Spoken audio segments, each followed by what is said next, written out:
สบายดีพี่น้องมื้อนี้มาพบพ่อกับส่องบ่าวดอนชาแนลอีกแล้วเด้อมื้อนี้มาบรรยากาศแรงๆเนาะพี่น้องเนาะบรรยากาศยามแล้งช่วงสงกรานต์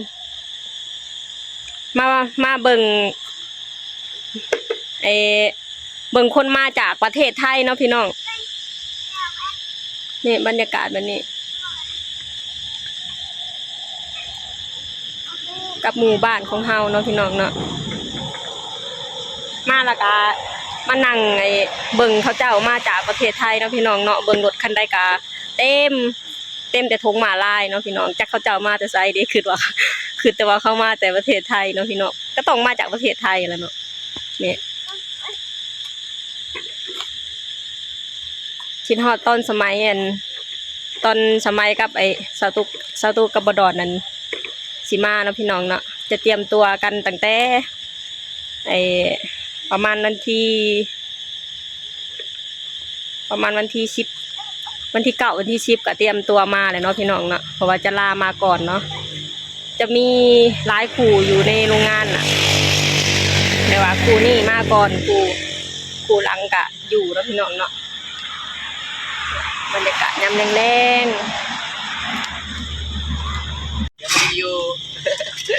ทางนี้ก็กำลังผสมปูนเห็นยังผสมปูนเห็นยังนี่ก่อทอทางเว้นไปครับโดดนะทางเว้นไปขับรถยามแรงมาก่อทอต่อเองเด้อทางเว้นบ่ค่อยมีเวลาครับกูอย่าเฮ็ดลูกอย่าเฮ็ดลูกเลยลูกก็ซอยพ่อแหละพี่น้องเอ้ยเนี่ยลูกก็แหงบ่ค่อยดื้อปานใดนี่แหละลูกสาวผสมปูนก่อทางเขาบ้านเนาะพี่น้องอันนี้ก็เสาแต่งเรียบร้อยแต่ยังบ่สมบูรณ์ปานใดเนาะพี่น้องเนาะอันนี้ก็คือลุงของบ่าวดอนเป็นคนแต่งก็คือพี่อ้ายของสตุกเนาะพี่น้องเนาะเนี่ยเพิ่นก็แต่งโอเคอยู่เด้เพิ่นแต่งงามอยู่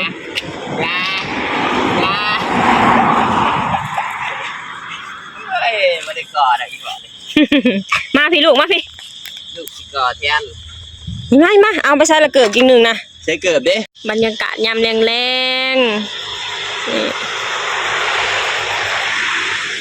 นี่แหละเนาะพี่น้องชีวิตคนเฮาจักสิเอาหยังมากมายกับชีวิตเนาะ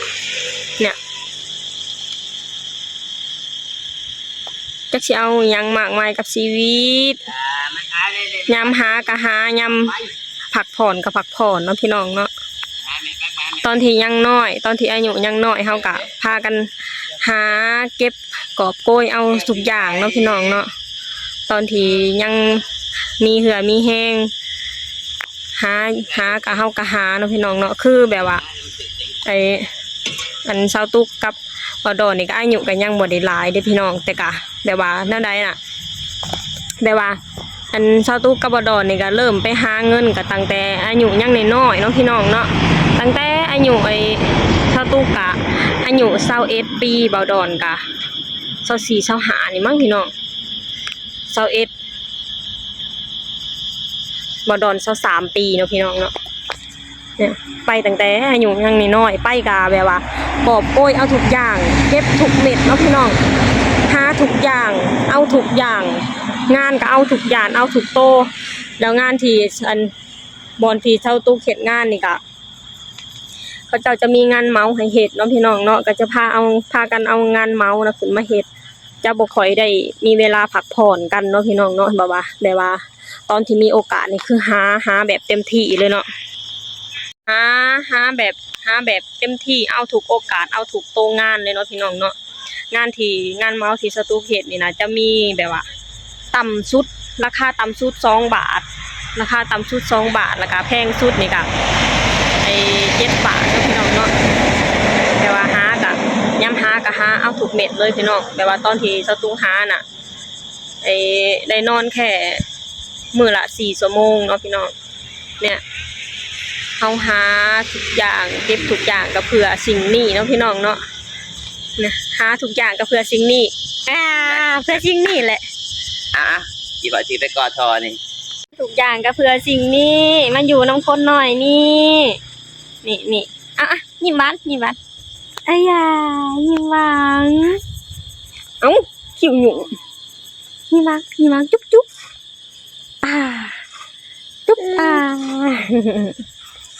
โอ้ยมัมหาทุกอย่างก็เพื่อสิ่งนี้จักสิเอาอิหยังมากมายกับชีวิตเนาะพี่น้องเนาะตอนที่เฮามีเหือมีแฮงหาเฮาก็หาตอนที่เฮาแบบว่าคือใส่โอ้ยคือใส่อันเซาตุกกับบดอนนี่ก็อายุก็ยังบ่หลายกับแม่เนาะพี่น้องเนาะแต่ก็แบบว่าเริ่มไปหาเงินนี่ก็ตั้งแต่อายุยังน้อยๆแล้วก็พอเฮาแบบว่าเฮาเริ่มมีทุกอย่างแล้วถึงสิบ่หลายแต่ว่าเฮาก็มีพร้อมทุกอย่างเว้าง่ายๆก็คือแบบว่าเฮาไปหลายปีแล้วเฮาจะมี เฮาก็จะมีความรู้สึกแบบว่าอิ่มโตเนาะพี่น้องเนาะอิ่มโตแบบว่าตอนในที่อยู่กรุงเทพนี่แบบว่าเงินก็ได้อยู่เนาะพี่น้องแต่ก็แบบว่ามันมีความรู้สึกแบบว่าโหยหาความอันคนน้อยโหยหาครอบครัวเนาะพี่น้องเนาะโหยหาครอบครัวโหยหาบ้านเนาะพี่น้อง